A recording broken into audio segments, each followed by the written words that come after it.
author that you can see there.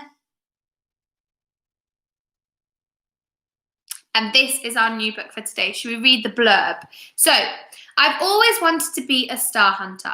Grown-ups call them astronomers, but I think star hunter sounds much better. I was going to become one when I finished school, but I can't wait that long anymore. You see, I have to find my mum. Everyone said she's gone, but I know that's not true. I know she's turned into a star.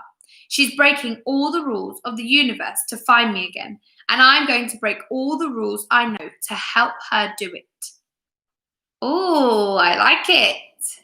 So when I bought Wonder, this book was recommended to me by Amazon. It said, if you're buying Wonder, you should buy this one. So I got this one too. And let's see. And this is literally just for us to completely enjoy.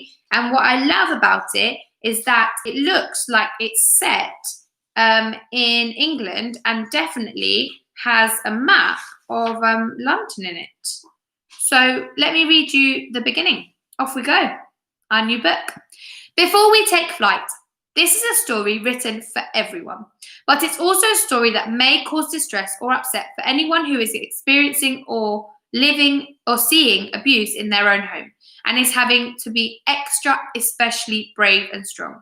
If you happen to be one special person or are worried that someone you know is being hurt, please turn to the back of this book to learn more about people who are ready and waiting to help you and your loved ones.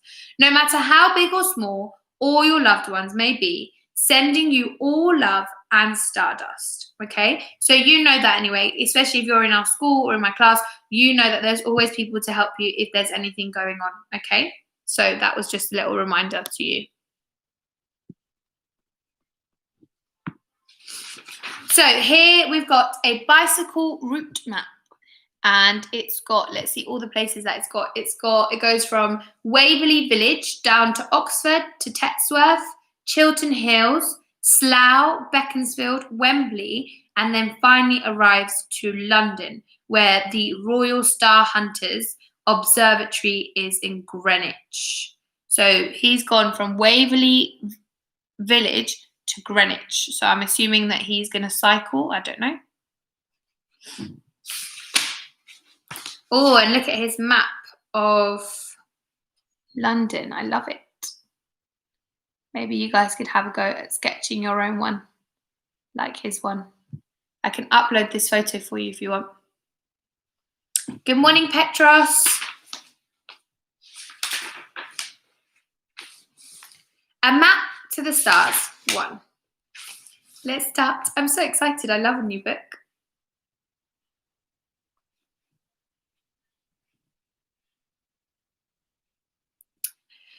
A map to the stars. I've always wanted to be a star hunter. Everyone calls them astronomers, but I think star hunter sounds much better. So that's what I'm going to call it. But I'm not going to be the kind of star hunter that looks for old stars. I want to find the brand new ones, the ones that have only just been born and are searching for the people they've left behind. I read in a library book once that stars can burn for millions and billions and even trillions of years. I hope that's true, because there's one star I don't ever want to stop burning. I don't know where it is yet, but I know it's out there, waiting for me to find it. Back in my real house, where I lived with my mum and dad, I had 3 whole shelves of books in my bedroom, and at least half of them were all about stars and space travel. The walls and ceilings were covered with posters and glow-in-the-dark stars that I begged mum and dad to get for me. But the best thing in my room was a special star globe, which sat right next to my bed. From far away, it looked like a globe of the world, but it wasn't. It was a globe of the night sky, and instead of countries and oceans, it lit up with all different star constellations you could ever think of. There was a different constellation every time you switched it on, and I knew all of them off by heart. That's why new stars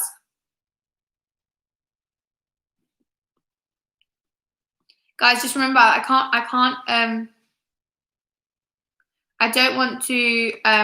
read the chat, so I can't read the chat and read the book. But we're reading The Star Outside My Window.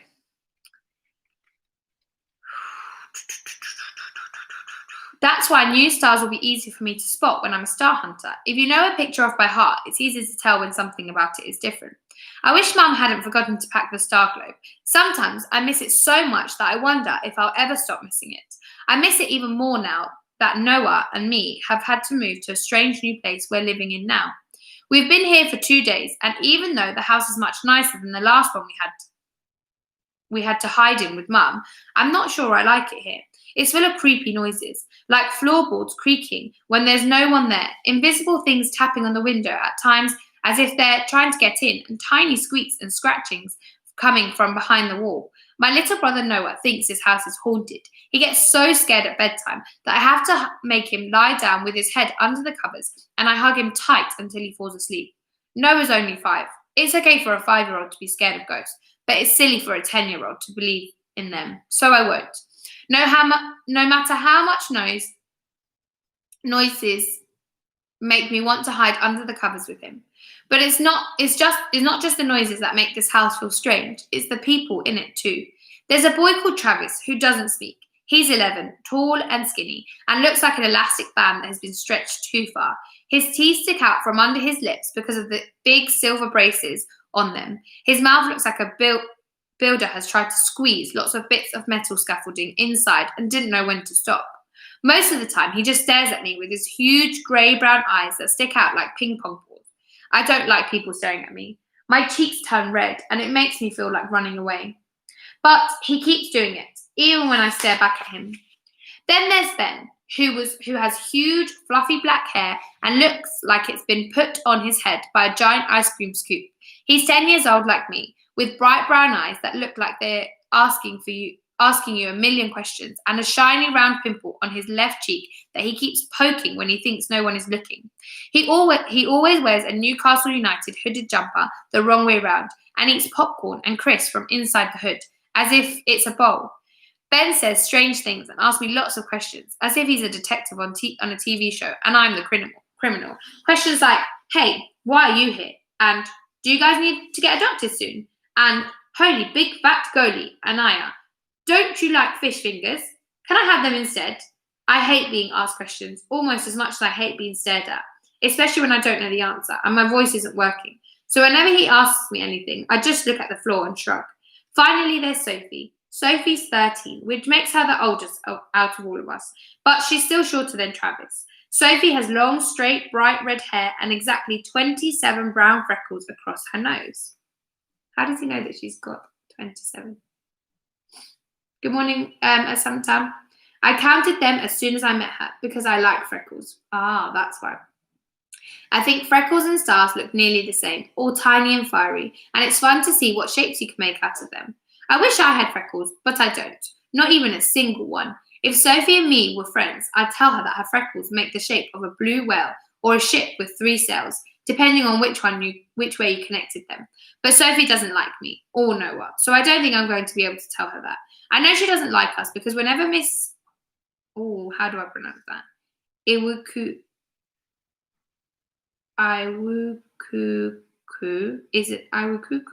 isn't looking. She gives us lots of I hate you stares and narrows her eyes and grits her teeth.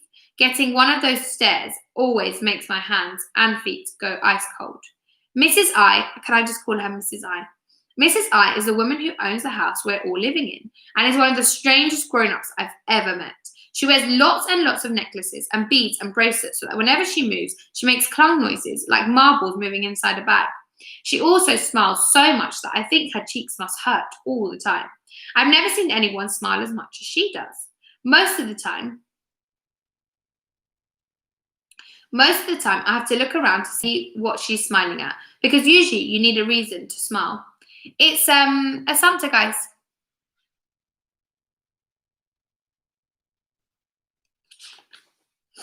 But Mrs. I doesn't seem to need one. When I first met her, I thought she was Ben's mum because they had the same kind of hair, all big and bouncy, and the exact same colour skin. She has bright pink, shiny lips and wears lots of glitter around her dark brown eyes, and her accent makes her sound as if she's half singing and half telling you off.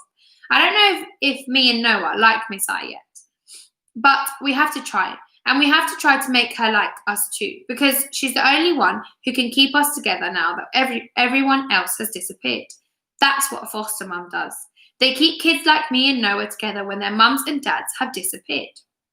I never knew what a foster mum was until 2 nights ago. I had a real mum until then, so I guess I never needed to know.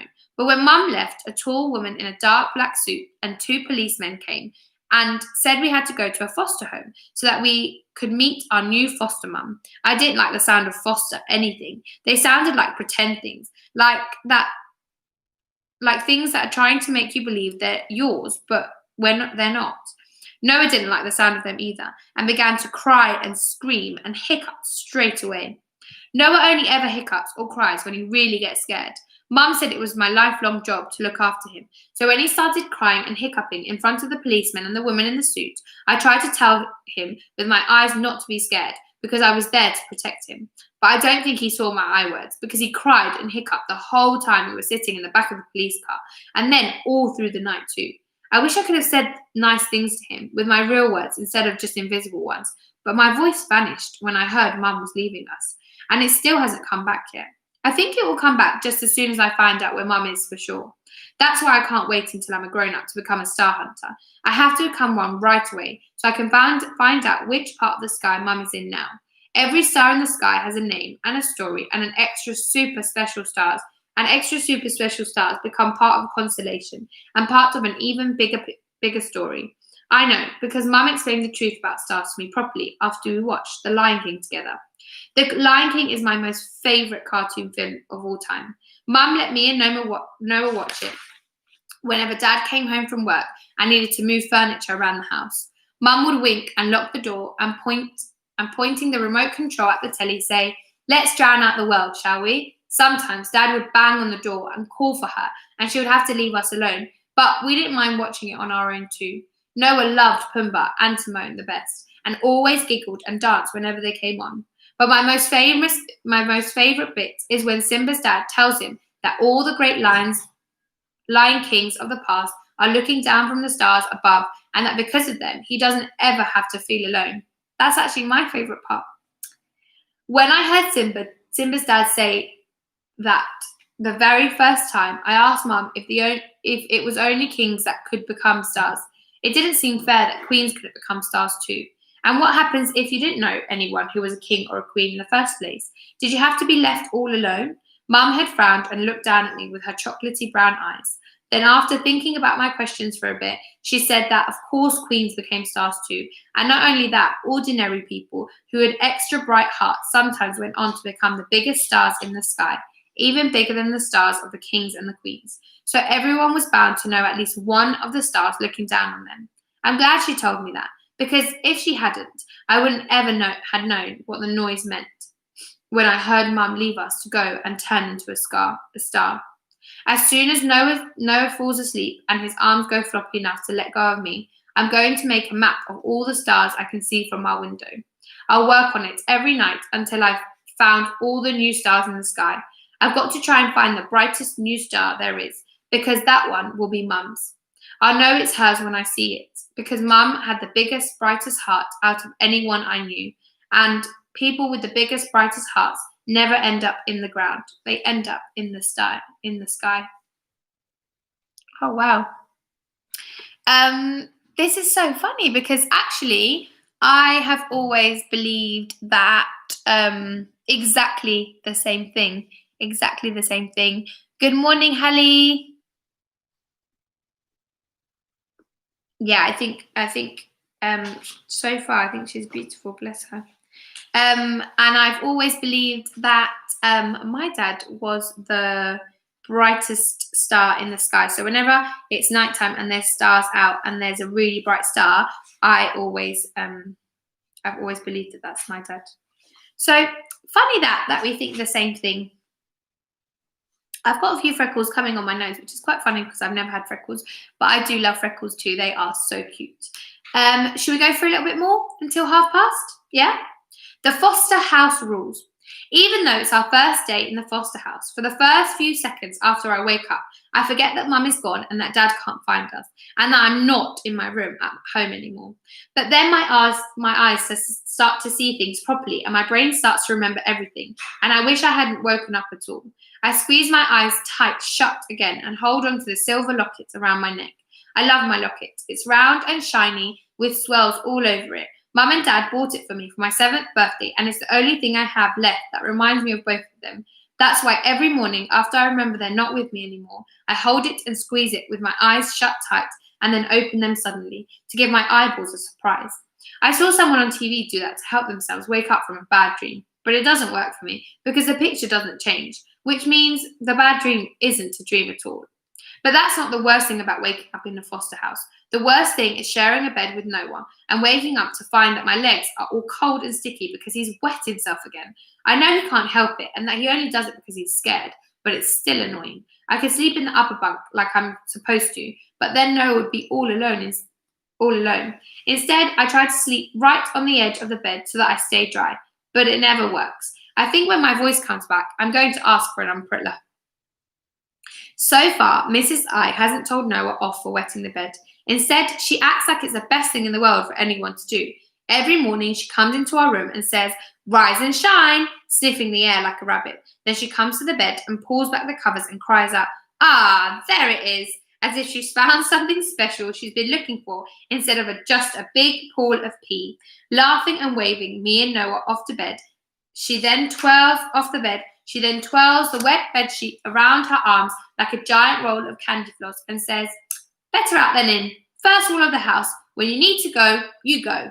Being allowed to wet the bed isn't the only strange rule in the house. Mrs. I seems to have lots of rules that are completely different to the ones we had at home. When the woman in the black suit and the policeman brought us to Mrs. I's house, they didn't say anything about the foster house rules. All they kept saying was, "Everything's going to be okay, and you have nothing to worry about now." But there are lots of things I worry about, like what if I never get to go back to school and see my 2 best friends, Eddie and Kwan, ever again?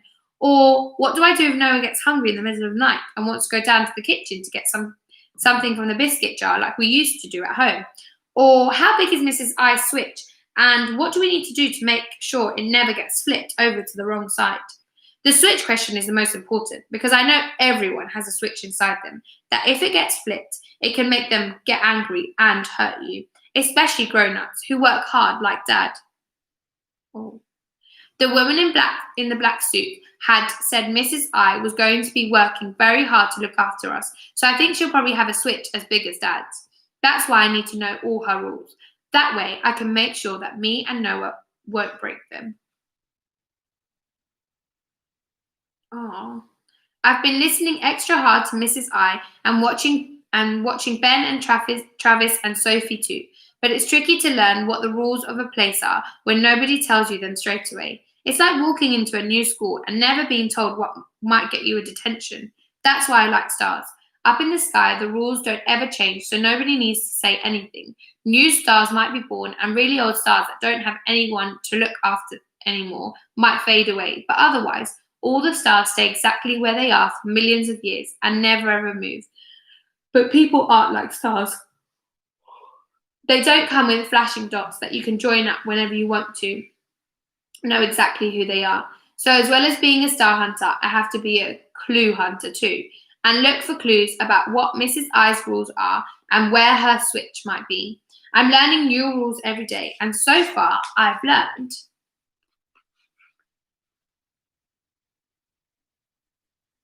rule number 1. We can wet ourselves whenever we want to and nobody will shout at us or make us stand in a corner. In fact, good morning, Isabella and Ariana. In fact, Mrs. I smiles so much when Noah's wet the bed that I think he's starting to think it might be okay for him to pee in other places too. Last night, before she told us to come in for tea, he asked me if it was okay for him to lift his leg and go on a tree, just like the dogs in the park. I shook my head, but I could tell he was still thinking about it when we went to bed, because he kept seeing how high his leg could go and looking over at the water in our room. Why am I so sleepy? Rule number 2. When we cry and scream however loud we want to, and Mrs. I won't ever Mrs. I won't ever tell us to stop it or grow up or stop acting like a big baby. Ben calls Noah a champion screamer because he screams and cries nearly all the time. That includes in the shower when he doesn't want Mrs. I to wash him because she's not mum, and in the morning when she's trying to help him out of his pajamas, and into his pajamas, and all the other times between. But Mrs. I doesn't seem to mind his screaming, not even one bit. She just smiles and nods and says, "That's it, let the monsters out, Noah. Remember, you can cry as much as you want, and as loud as you want, and for as long as you want, just so long as you don't make yourself sick." At home, Mum and Dad would never have allowed him to cry and scream for so long, but now that he can do it whenever he wants, I think he's starting to get bored because his cries are getting shorter, and his screams aren't so loud and screamy anymore. Rule number 3. You can make a mess when you're eating and no one will tell you off or slap your hand.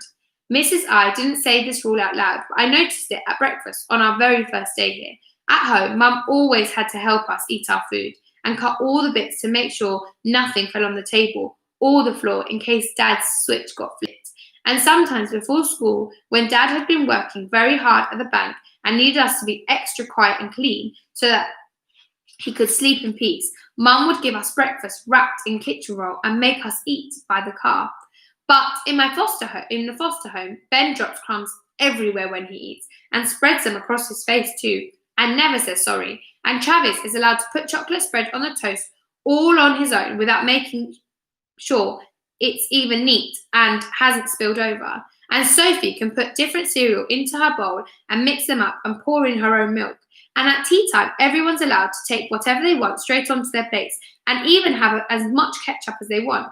And Mrs. I never says anything. They're all things Noah and me were not allowed to do at home. So now Noah gets excited whenever Mrs. I says it's time to eat. I'm not hungry enough yet to eat anything properly, but after I find out where Mum's star is and my tummy stops hurting me so much, I think I'm going to like this rule. Oh my gosh, he's not eating.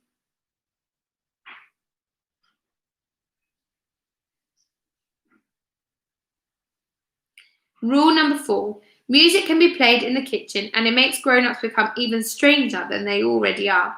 Whenever Mrs. I is in the kitchen, she switches on a bright red radio that sits on the windowsill next to some plant pots and plays lots of songs that don't have any words in them, only piano notes and violins and orchestra sounds.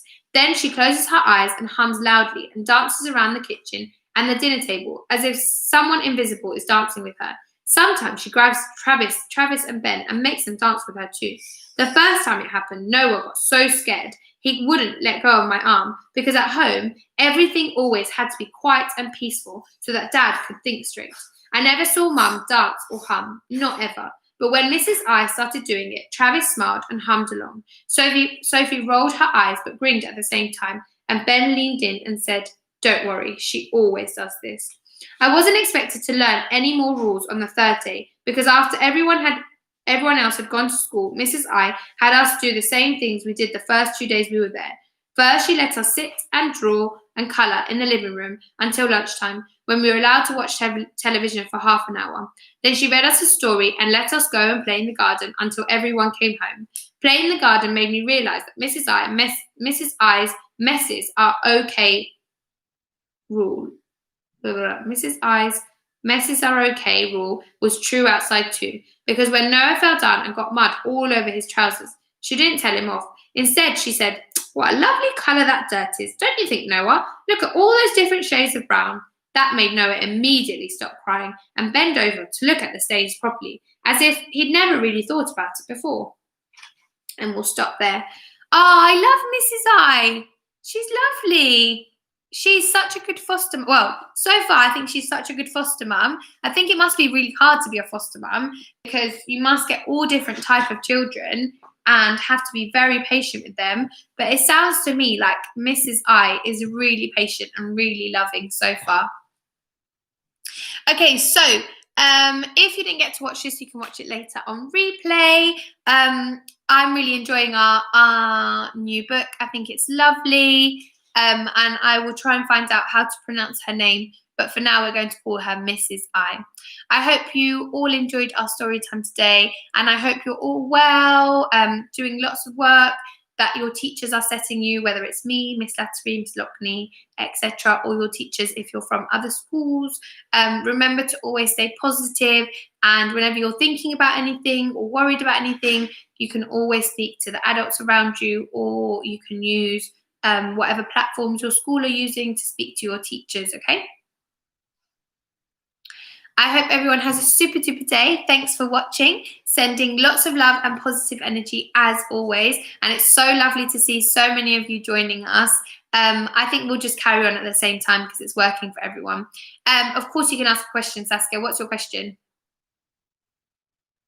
I'm going to log off Instagram because I don't think I've got any questions on there. So have a super day. And I'm going to answer some questions on YouTube. See you later.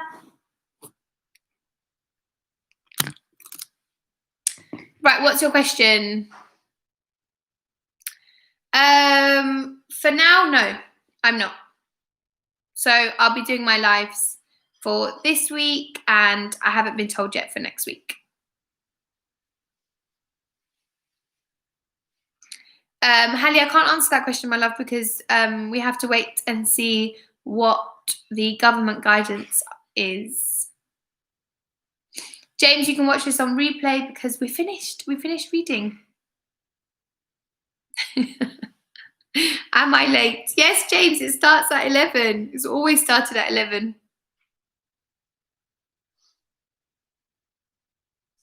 Any more questions before I go?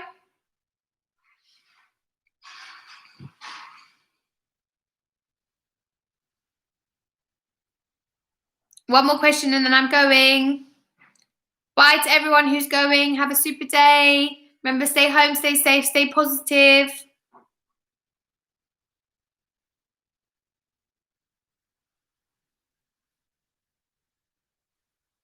Tamsin, what's your question?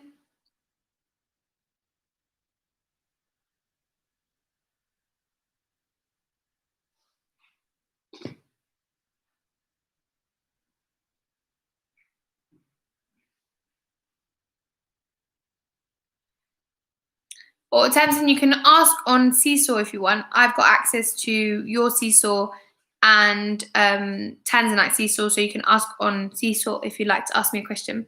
I hope everyone has a super rest of the day. See you soon, superstars. Have a good day. See you tomorrow at 11 o'clock. No hairband today, maybe tomorrow. See you soon.